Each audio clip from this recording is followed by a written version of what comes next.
I never thought I'd find myself in a situation like this. Home alone, with a stalker lurking in the shadows. It all began a few weeks ago, when I started noticing odd occurrences that I couldn't quite explain. Things moved around the house, subtle noises disturbed my peace, and a chilling sense of being watched haunted my every moment. My parents had gone away on a business trip, leaving me alone in our isolated farmhouse. It was meant to be a peaceful retreat, a chance to relax, but it had become a living nightmare. At first, I dismissed the strange happenings as mere products of an overactive imagination. After all, there was no logical reason for anyone to be stalking me in the middle of nowhere. One evening, while I was cooking dinner, I heard a faint scratching sound coming from outside the kitchen window. I brushed it off as a tree branch, perhaps scraping against the glass in the wind. But then I saw it, a message etched onto the condensation of the window. "I see you." My heart raced as I stared at those words, frozen in fear.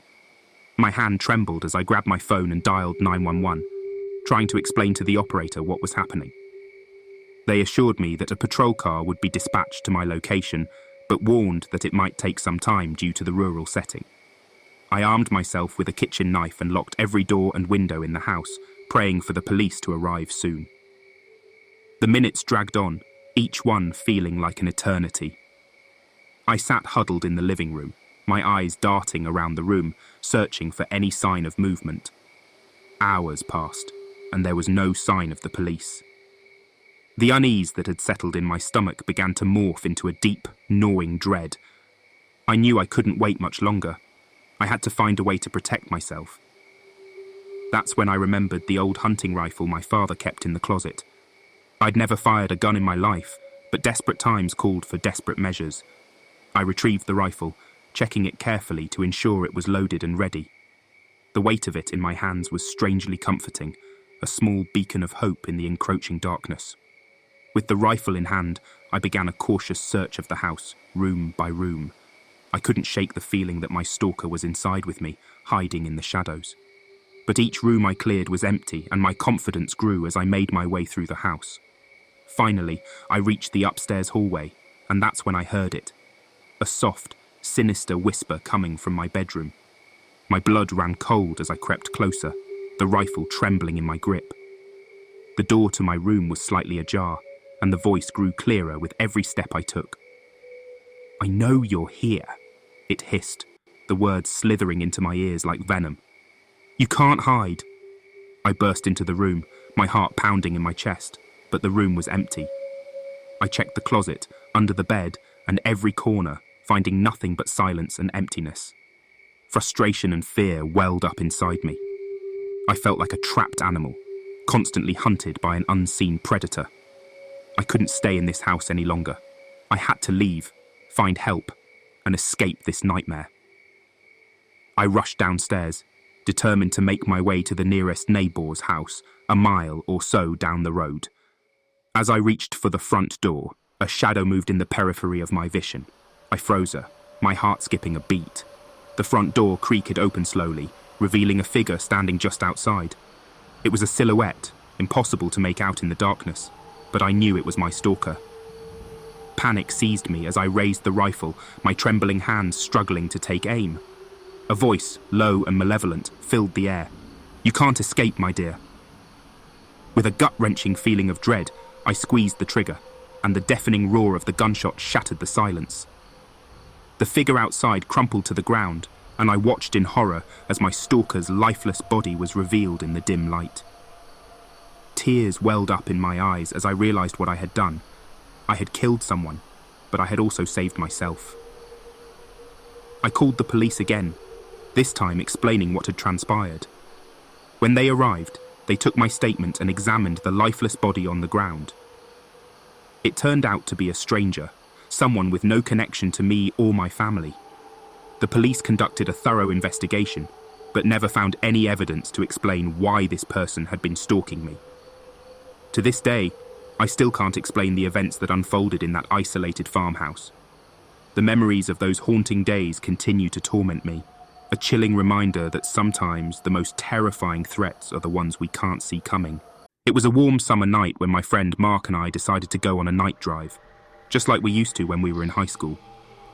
We were feeling nostalgic, reminiscing about the good old days when life was simpler, and our biggest concerns were passing exams and making it to curfew on time. Mark pulled up to my house in his old, beaten-up Chevy, and we set off on our journey down winding country roads. The darkness enveloped us as we drove further away from the city, the only illumination coming from the car's headlights. We talked about old friends, past adventures, and shared laughter as the miles rolled by. The cricket's chorus and the occasional hoot of an owl were the only sounds breaking the silence of the night. It was a peaceful and relaxing ride that made me forget about the stresses of adult life. As we continued down the deserted road, Mark's expression turned serious. He leaned in closer to the steering wheel, peering into the darkness ahead. I followed his gaze, trying to discern what had caught his attention. Up ahead, we saw a figure standing by the side of the road, their silhouette illuminated by the car's headlights. My heart skipped a beat, and a chill ran down my spine. It was unusual to come across anyone on these roads, especially at this hour. "Should we stop?" I asked, my voice shaking slightly. Mark hesitated for a moment, then decided to pull over. Maybe the person needed help and we couldn't just leave them stranded in the middle of nowhere. As we approached, we realized it was a woman, her clothes disheveled and torn. She appeared to be in her 30s with wild, unkempt hair. Her eyes were wide and filled with terror as she approached the car. "Please, you have to help me," she pleaded, her voice trembling. "He's coming. You have to get me out of here." Mark exchanged a worried glance with me, but he unlocked the doors, allowing her to climb into the back seat.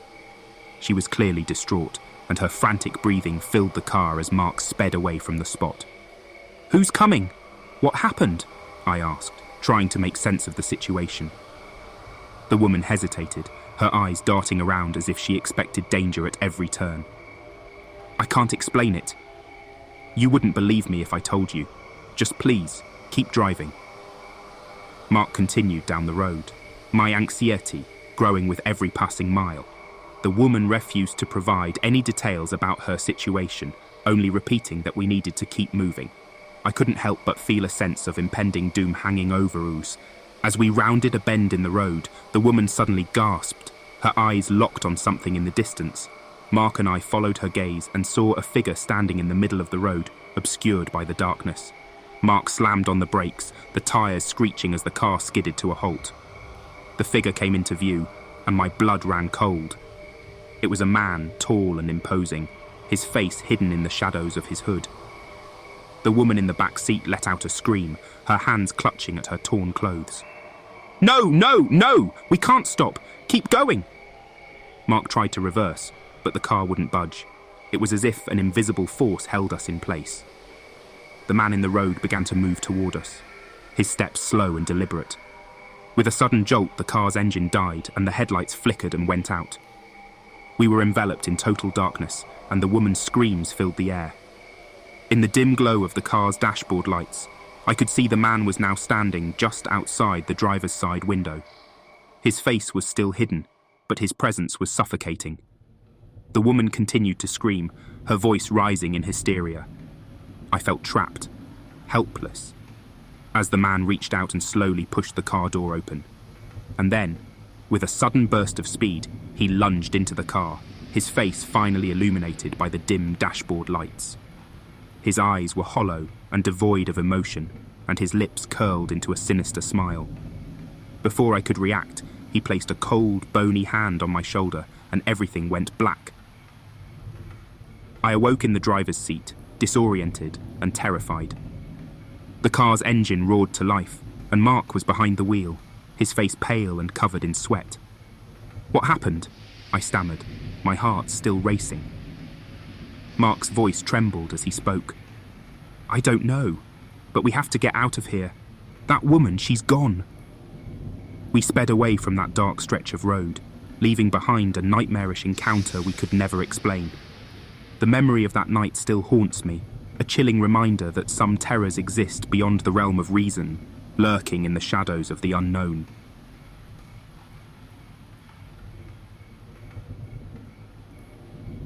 The night was pitch black, the moon obscured by a thick blanket of ominous clouds. I found myself standing alone in the heart of the cemetery, surrounded by rows of weathered tombstones that stretched out like a ghostly forest. The only source of light was the dim glow of my flashlight, which seemed feeble against the oppressive darkness.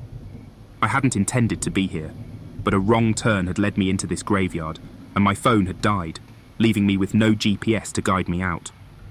Panic gnawed at the edges of my mind as I tried to retrace my steps, but the labyrinthine paths all seemed to lead deeper into the cemetery, away from the sanctuary of the outside world. My footsteps echoed eerily against the cobblestone walkways, and the silence was broken only by the distant hoot of an owl. I told myself that I was being paranoid, that cemeteries were just quiet, peaceful places at night, but the oppressive atmosphere was suffocating. I quickened my pace, hoping to find an exit, but the path ahead seemed to stretch on endlessly. The tombstones loomed like sentinels in the darkness, their inscriptions fading with age. My flashlight flickered, and I cursed under my breath, smacking it against my palm in a futile attempt to revive it. As I continued my aimless journey through the graveyard, I heard a faint sound, like the soft whisper of a woman's voice carried on the wind. It was barely audible, and I thought my imagination must be playing tricks on me. But then, I heard it again, clearer this time, as if someone was calling my name from a distance.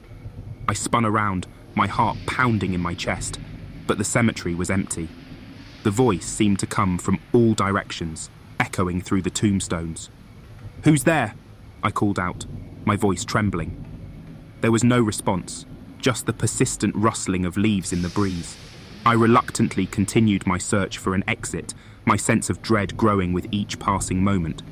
The tombstones seemed to close in on me, their shadows stretching and distorting in the weak light of my flashlight. I turned a corner, and there, at the end of the path, I saw a flicker of movement.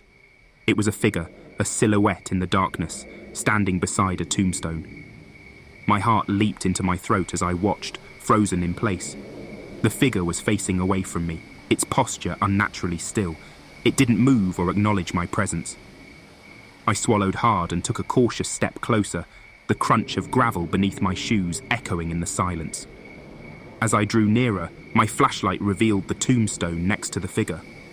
It was old and weathered, the inscription barely legible, but as the light fell on the figure, my blood ran cold. It was a woman, dressed in a tattered white gown, her long, dishevelled hair cascading down her back. She stood motionless, her arms at her sides, her head tilted at an unnatural angle. "Are you okay?" I stammered, my voice trembling. There was no response, no movement. She remained eerily still. My flashlight flickered again, casting eerie shadows that seemed to dance around the woman. I took another step closer, the fear in my chest intensifying. And then, with a sudden jarring movement, she turned to face me. Her eyes were hollow, black voids that seemed to pierce into my soul. Her mouth opened, and a chilling, otherworldly wail erupted from her lips. I stumbled back in terror, my heart racing, and my flashlight finally died, plunging me into total darkness. I fumbled for my phone, praying it would come back to life, but it remained unresponsive. In the pitch-black darkness, I could hear her approaching, her footsteps slow and deliberate. The sound of her wailing grew louder, echoing through the cemetery like a mournful dirge. I turned and ran blindly through the graveyard, my heart pounding, the darkness closing in around me. I tripped over tombstones, my limbs aching, but I couldn't stop. The voice pursued me, its spectral lament filling my ears. Finally, after what felt like an eternity, I burst out of the cemetery and into the cool night air. The moon had emerged from behind the clouds, casting a pale, silvery light on the world. I stumbled to a nearby road and saw a passing car. I flagged it down, and the driver, a kind older man, offered me a ride. I didn't dare look back at the cemetery as we drove away, the haunting memory of that night forever etched in my mind. To this day, I can't shake the feeling that the cemetery holds a darkness that goes beyond the grave, a darkness that I unwittingly stumbled into that fateful night. As we wrap up this eerie journey, a huge thank you to our dedicated audience for tuning in. Your support drives us to share these spine-tingling stories.